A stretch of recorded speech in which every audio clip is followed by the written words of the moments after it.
Welcome to NME ICT Sakshat e-Content project under Ministry of HRD, Government of India. This project is of marketing management.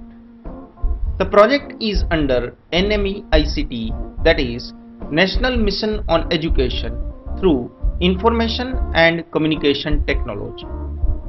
Under this mission, a proper balance between content generation, research in critical areas relating to imparting of education, and connectivity for integrating our knowledge with the advancement in other countries is to be attempted. In order to bolster our knowledge resources to obtain and maintaining the competitive edge in the world, we require a system of identification and nurturing of talent and lifelong learning. Knowledge modules based on personalized needs of the learner would need to be delivered to him or her at the right time with the right content interactively to take care of his or her aspirations. With these objectives in mind, these videos are created for the portal Sakshat. We will learn basic marketing over here. Hi, I am LL means learner. I am learner of marketing management. I'll learn marketing in master's class. The desire for learning marketing comes out of interest. This is very interesting topic. Marketing management is seen everywhere in the society. You see up or down, you see here and there, you can see brand names and logos and advertisements and people working in marketing area. I am very much interested in learning marketing. Let us learn marketing from Dr. J. Badayani. He is going to teach marketing management under Sakshat e-Content Development Project under National Mission on Education through Information and Communication Technology, that means N-M-E-I-C-T. Let us start learning. Good morning to all. Today, we are going to learn market segmentation and positioning. Good morning friends, myself Vikas Pandya, and the topic for the presentation is a market segmentation, targeting and positioning. First, let me start with the market segmentation. So what is a market segmentation? The market segmentation is nothing but dividing a total market into a number of segments or a subgroup which reacts similarly to the action of a marketer. Now, the question arises, that is, why do we need to segment the total market? Especially in the evolution of marketing concept, especially in the marketing concept, the entire focus has been changed from product to a customer. Now, a customer is having a different need, so we cannot satisfy each and every customer with a similar product. So, to react and to grab the opportunity to satisfy a customer, and that is why marketers have started to segment or to divide the total market into a different segments. There are three criteria used to identify a different market segment. The first one is homogeneity, second one is distinction, and third one is reaction. Homogeneity means there should be a common need across the customer segment.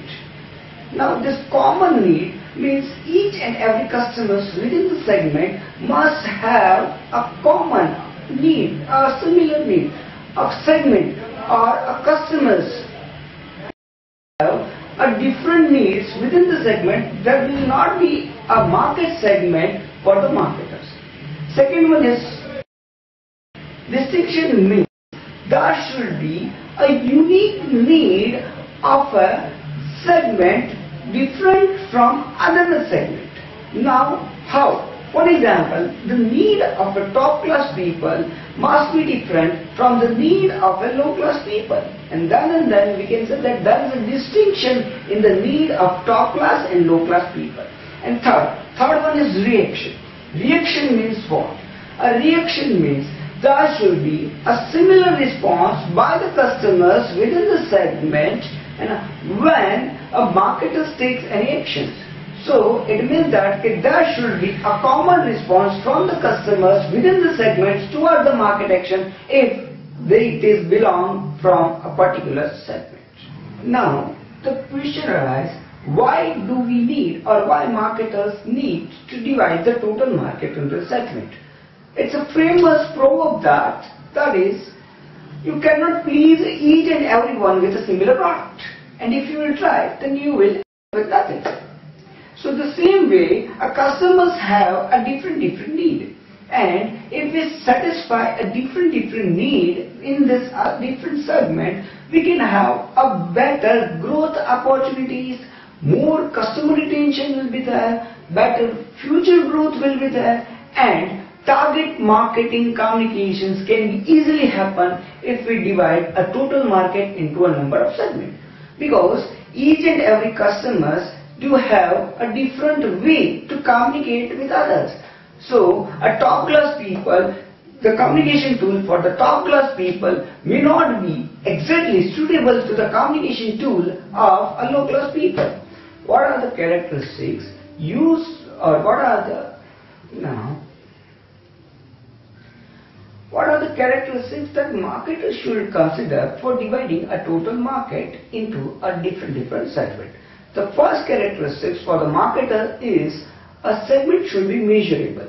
It means that there should be, or marketers can easily be tell that these are the number of customers in my segment. The second one is a market segmentation should be accessible.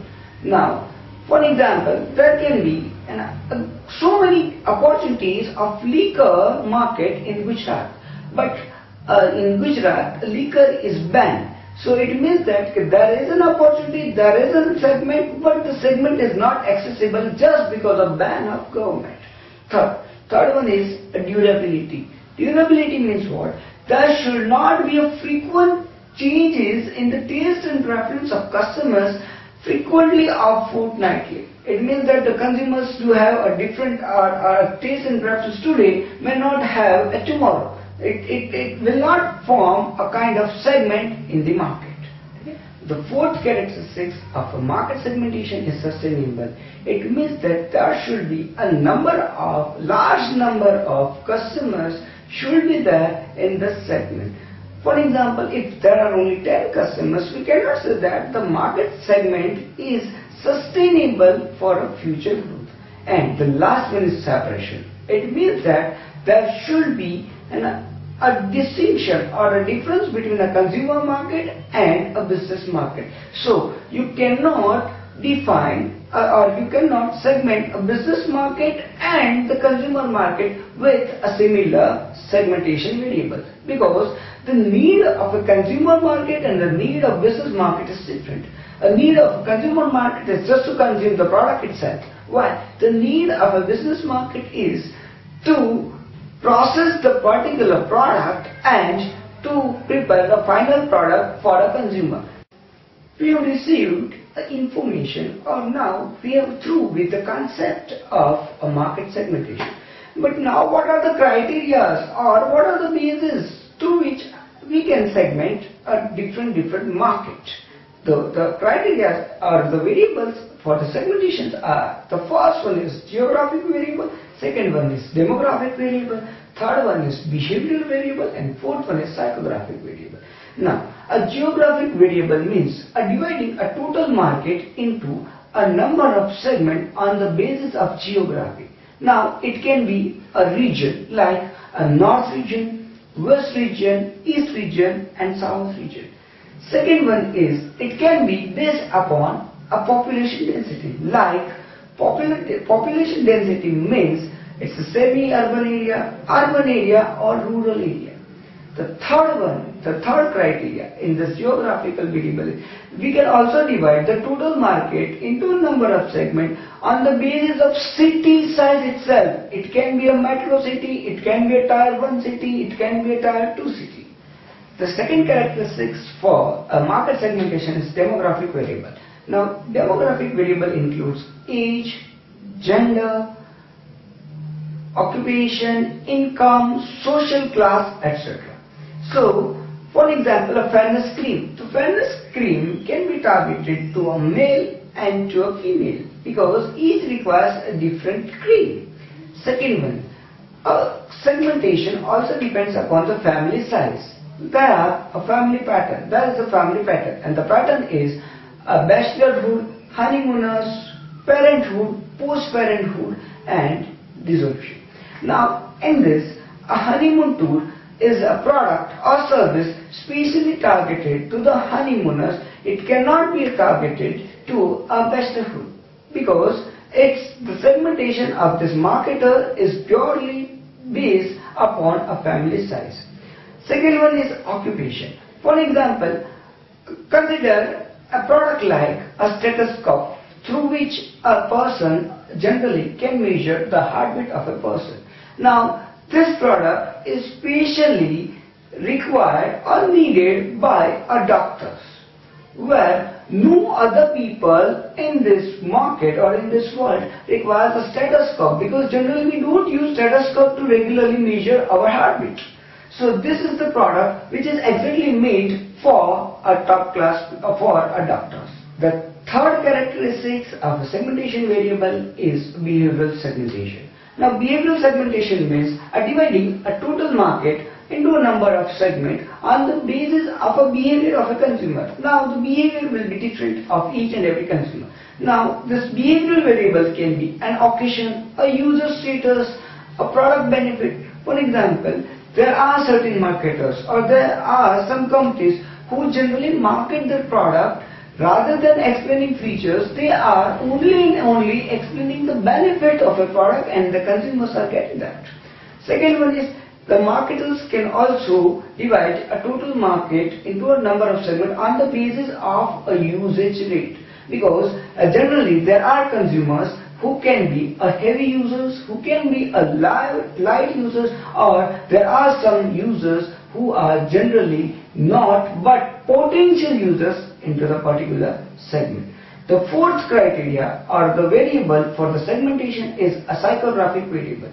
Now, the psychographic variable means it is dividing a total market on the basis of attitude, personality, value, lifestyle, etc. On the basis of this, we can divide the total market. Now, for example, the beliefs of one community may be different from the value of another commodity or another community. It means that the product which is exactly suitable to one community may not be acceptable in another community. So far as we have discussed a lot about a consumer market. Now it's time, let us move forward and let us discuss about a business market. Now, a business market is slightly different from a consumer market. In the consumer market, the product will be a finished good which is readily available to consume for the consumer. While in the business market, a product will be used to produce another goods and services. So, in the business market, the need of a marketers is different.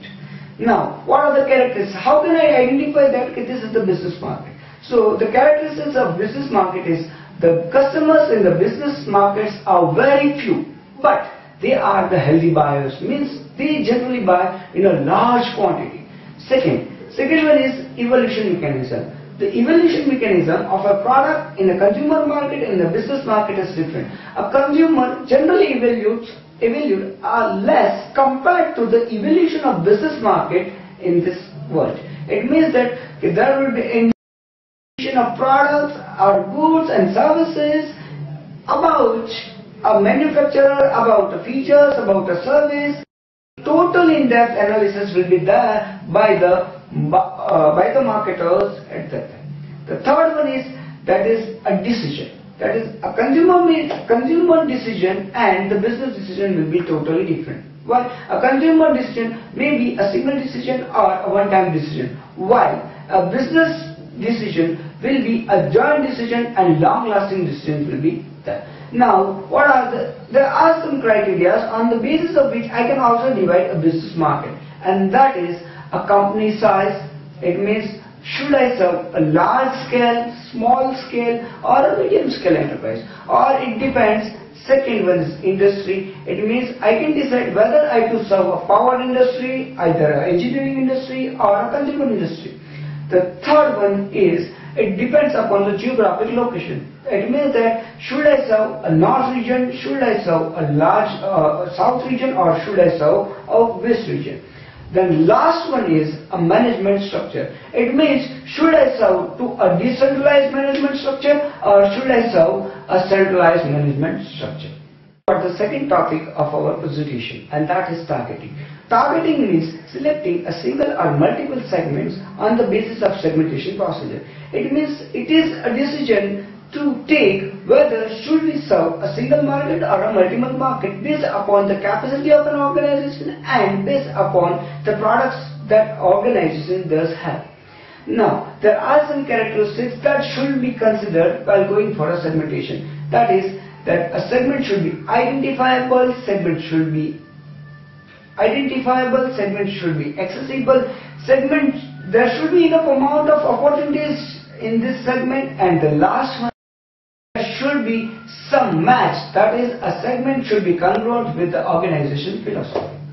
Now, there are some patterns for a target marketing. Now, the first one is single segment pattern. It means that directly serving a single market or with a single product. It can also be known as niche product.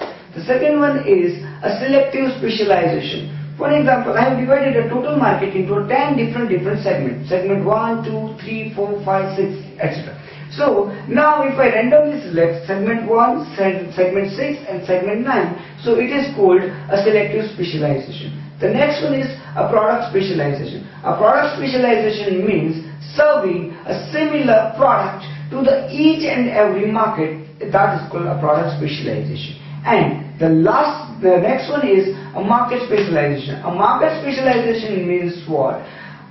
Serving a single market with a multiple products, that can be also known as a market specialization. And the last but not the least is a full coverage. That means offering each and every product to each and every segment. That is called a full market coverage. While deciding a total market, there is one process. It means that to select a particular target market, there should be some follow-ons of a process. And the first stage is a market should be easily identifiable. It means that in the first stage we need to identify the total market. In the second stage we need to identify the need of a particular segment. In the third stage we need to define the basis of segmentation. In the fourth we need to assess and we need to profile each and every segment. In the fifth stage we need to assess the growth and future potentiality in this particular segment. In the next we need to develop a proper marketing mix for a particular segment. The next stage is developing a market mix for that, and the last one is implementation and control of a target marketing selection process. There are some strategies to decide a total target marketing. Now the first one is differentiated marketing. A differentiated marketing means serving a different market segment with a different product and with a different communication message. It means that the service that will be getting by the one consumer segment may not be getting by another consumer segment. That is a differentiated marketing. A second one is undifferentiated marketing. Undifferentiated marketing means what? In the undifferentiated marketing, now marketers will have a biasness towards a marketing communication message. It means that the communication message developed by the marketer will be similar to all other segments in the market. The third one is concentrated marketing. A concentrated marketing is generally focused only on one segment. It is also known as a niche segment. And the last one is counter segmentation. A counter segmentation is an alternative strategy of a traditional market segmentation. It means that you can alternatively use or select the first market, then after having a stagnant position, you can select another market. That is called a counter segmentation. Let us move forward towards the third topic of our presentation, and that is positioning. Positioning means what? Positioning means simply communicating value of a product to the ultimate consumer. It's also an art to create a value in the mind of consumer. It means that whatsoever the product we have developed, it should be easily communicated to the ultimate consumers. Now, we can position our product on the basis of so many elements. We can position our product on the basis of price, on the basis of quality, on the basis of features, on the basis of packaging, and on the basis of certain distribution channel. There are three types of positioning strategy. The first one is a benefit positioning, second one is features positioning, and third one is competitive positioning. Competitive positioning means communicating a value of a product in such a way that it should be like a better product than your competitors. In the benefit positioning means just only communicating the benefits of a product rather than features. And in the features positioning, we and generally marketers concentrate only on the features of a product. It means that they will only communicate the features of a product to the ultimate consumers. Now, the difference between the features positioning and the benefit positioning is, in the features positioning only, the features only, the ingredients will be promoted, while in the benefit positioning, the ultimate advantage, ultimate use, ultimate benefit of a product will be communicated to the final consumer. Thank you very much for the class and watching. I have learned a lot. Did you? Have a good day from the learner.